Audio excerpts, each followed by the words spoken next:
Good morning everyone, সবাই কেমন আছে? আশা করি সবাই ভালো আছে। তো আজ সকালে উঠে দেখি আমার হাজব্যান্ড গ্রামে মানে এখনও আছে।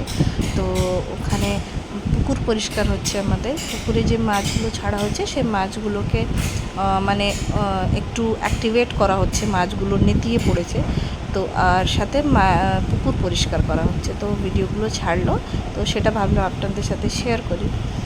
দেখুন এখন পুকুরটা কত ক্লিন লাগছে। একটু নোংরা ছিল আগে, এখন দাদারা কি সুন্দর মানে এই মাছগুলোকে এদিক থেকে ওদিক ফেলছে। আর যখনই জালটাকে নাড়া দিচ্ছে মাছগুলো লাফাচ্ছে। এত ছোট ছোট মাছগুলো না, মানে কিছু মান থাকে ডিম ফেলা হয়েছিল, সেই ডিম থেকে এখন মাছগুলো হয়েছে। এখন যথেষ্ট ছোট, আস্তে আস্তে এগুলো বড় হয়ে যাবে আশা করি। এই মাছগুলো আমাদের পুজোর সময়ও লাগে, আর সারা বছর বড় হলে এগুলো বিক্রি করা হয়। তো কি সুন্দর লাগছে দেখুন, মাছগুলো লাফাচ্ছে কি ভালো লাগছে। আমার তো দেখতেই ভালো লাগে, আর আমি তো জলে ভয় পাই, তাই আমি যখন ওখানে থাকি তাও আমি পুকুরের কাছাকাছি একটু কম যাই। ভয় পাই আমি জলে। দেখুন কত নোংরা বেরিয়েছে। এরকম ক্লিন করা হয়, মাসে একবার করে ক্লিন করা হয় পুকুরটা।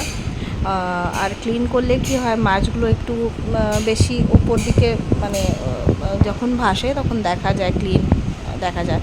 আর ওদেরও ভালো লাগে, মাছগুলো এই নোংরার মধ্যে ফেসে যায়, ওরা ঠিক চলাচল করতে পারে না, বা নিচে ঢুকে যায়, মাটির তলায় অনেক তলায় চলে যায়। তো সেই মাছগুলো যে নিচে চলে যাচ্ছে, সেই কারণে এগুলো আরও বেশি ক্লিন করে মাছগুলোকে একটু নাড়াচাড়া করে ছেড়ে দেওয়া হয়, যাতে ওরা একটু বেশি অ্যাক্টিভেট হয়ে যায়, আর ওদের সুবিধা হয়, একটু বড় হতে সুবিধা হয়। আর খাবার দাবার ছাড়া হয় সাথে কিছু আমি জানি না এটাতে কিছু